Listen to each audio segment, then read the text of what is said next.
Hello, everyone. Welcome back to Sarah in the Universe, and welcome to my episode review of episode 4 of season 4 of The Boys. This was a huge episode, and I cannot wait to get into it.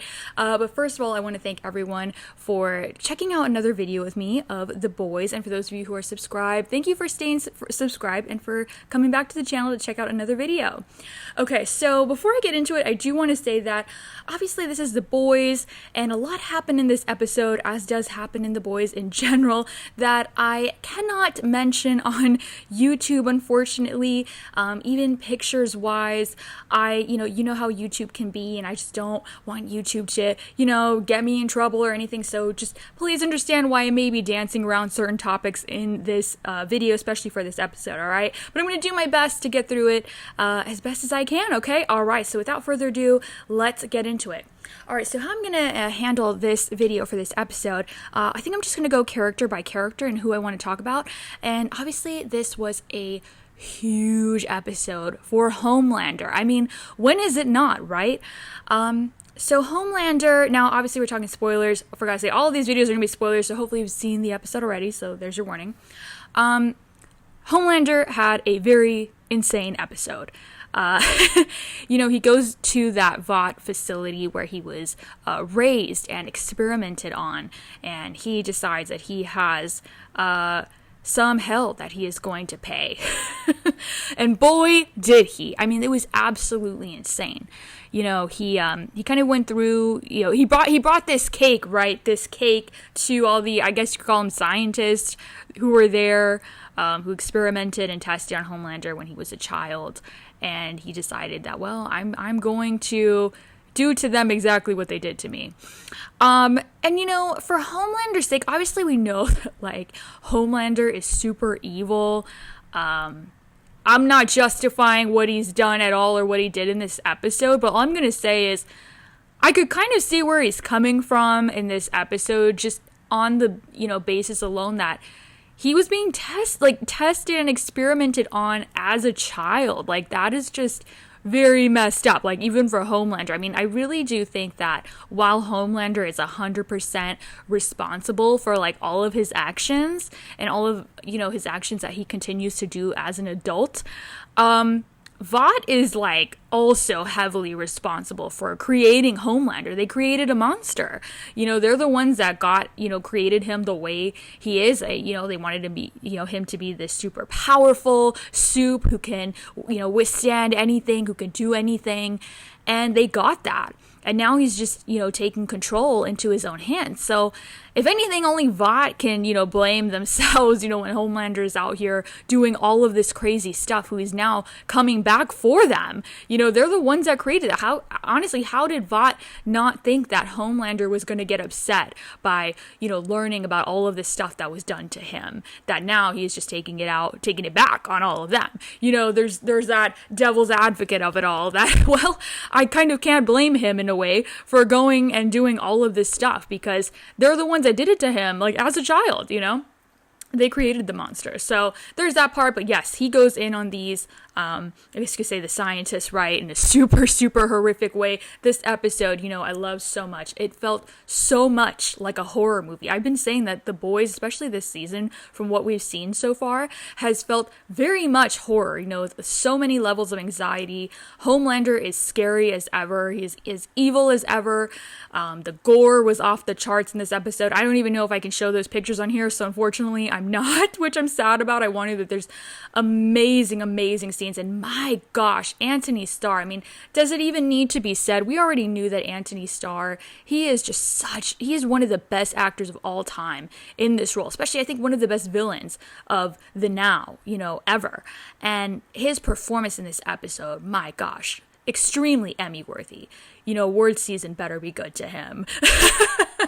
It's just his acting was unbelievable. The laugh that he does, oh my gosh. I mean, I already want to see Anthony play, some other villain outside of the boys, whether it's in some other comic book universe. I think he'd be great, Joker or anything else. I don't know, but his laugh was just insane. And the way he was just acting, I mean, he is so exciting to watch. Really, as the whole cast of this show is absolutely brilliant, but there's just something that Anthony Starr brings to this role that each episode, it just makes him so exciting to watch that I think, I don't think that anyone else can play Homelander the way Anthony Starr can. And had anyone else been playing him, I don't think this show would have been the same. So he really makes this show what it is, in my opinion.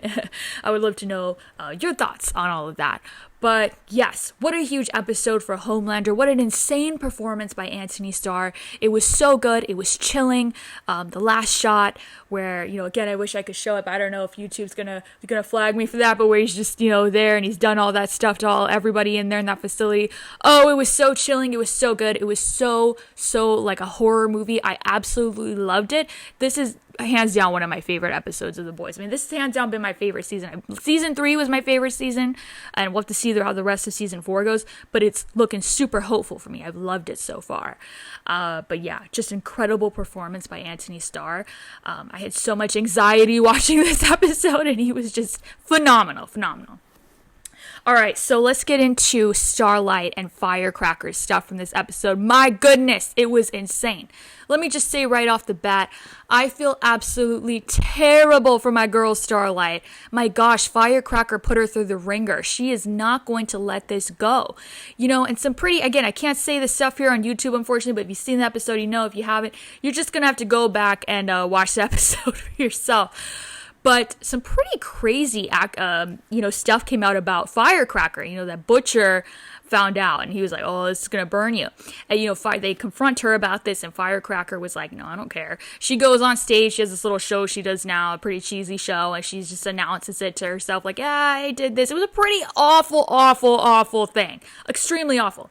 But she's like, I see the light now, blah blah blah. And then she brings up horrific stuff about Starlight, just going into Starlight's medical history, her private stuff that should not have been put out there in public, just really, just goes into her. She says other stuff about Annie, about how when Annie was a kid and, this accident happened at a supermarket where she took out a mom. It was total accident. Again, Firecracker's bringing up a lot of stuff about Annie when she was a child. And it's like, well, Annie was a kid. There's only, so much you can talk about someone being a kid. You're an adult now. And look at what Firecracker, I can't say it on here, but look at what Firecracker did as an adult, right?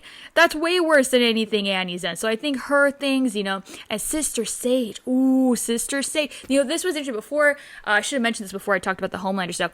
The only reason that Homelander is able to just go around, I mean, it's not like he was doing whatever he wants before, right? As he said. But now, Sister Sage is over here running the 7 for Homelander. So he can go do all his little evil shenanigans while Sister Sage is running the 7 back at the 7 tower. And, she's also telling Firecracker, like, hey, I got some stuff on Starlight. And, Firecracker was like, oh, okay. So now they have a thing going on. Oh my gosh. It was just crazy. But man, I feel so bad for Annie. But she came and she said, I am not going to let Firecracker get away with this. Oh, she really gave it to her, and it was so satisfying to watch. But unfortunately for Annie, it played out on TV. So everyone's seeing this. Then, Newman's trying to, not Newman, but it was a singer. Singer is going to be the president, right? He's trying to pass that bill about, not having, what was it? Like, not having, like, soup interference. Like, he just wants, like, soups to have less rights, I think, right? And he was going to work with Annie about this. But then after that, he was like, no, that's not going to happen. So I feel so bad for Annie. My gosh. Oh, my girl's being put through the ringer. And it was just awful. And I feel so bad for her. I want to give her the biggest hug.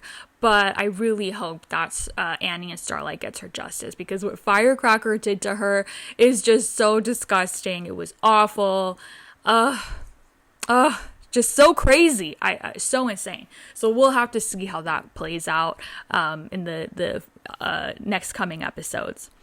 I also really love the stuff that's going on with Huey. I think Jack Quaid's been giving, his best performance as of yet as Huey this season from what I've seen so far. I really like this episode how he teamed up with Kimiko. They had that great scene where they went and there was, I think, members of the Shining Light that came after them. Great stuff. Great action sequence featuring him and Kimiko, and I love them bonding together. It's so cute.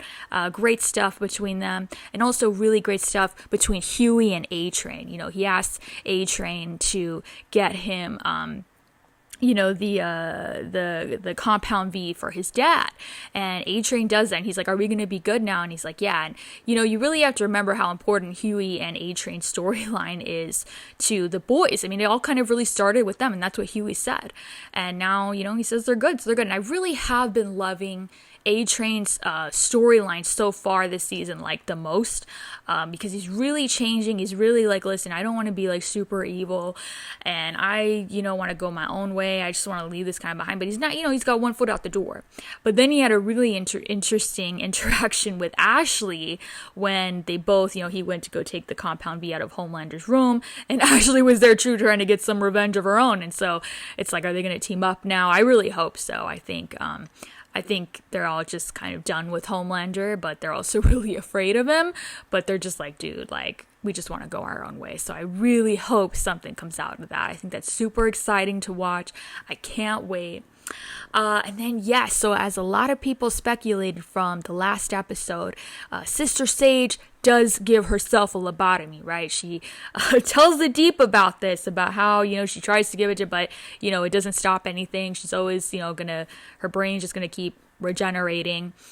And then I could not watch, I love horror, but like, I don't like super, super, super gory stuff. I can only take so much. I could not watch that scene with my eyes open where she tells the Deep to give her a lobotomy. I was like, yep, I'm not watching that. I was looking over here, over there. There was no way I was watching that scene with my eyes open, staring at the screen. So fortunately, there's only not that much I can talk about. I wonder if you guys watched that with your eyes open. You got to tell me, because I was not brave enough. I'm like, nope, I'll watch Homelander, do other things, do these evil things. I'm not watching that lobotomy scene. So I want to know if you guys watched that and what you thought of it. But yeah, overall, I thought this was an absolutely phenomenal episode. Such a powerful episode, for so many of the characters. And my gosh, did they absolutely deliver. I mean, the characters are all being really put through the ringer this season. It is just so exciting to watch. Such incredible, powerful performances by all of the cast. And I am so excited to see what the forthcoming episodes have. I am just so excited for it all. I've really been loving The Boys Season 4 so much. And I want to know what you guys have thought of the season so far.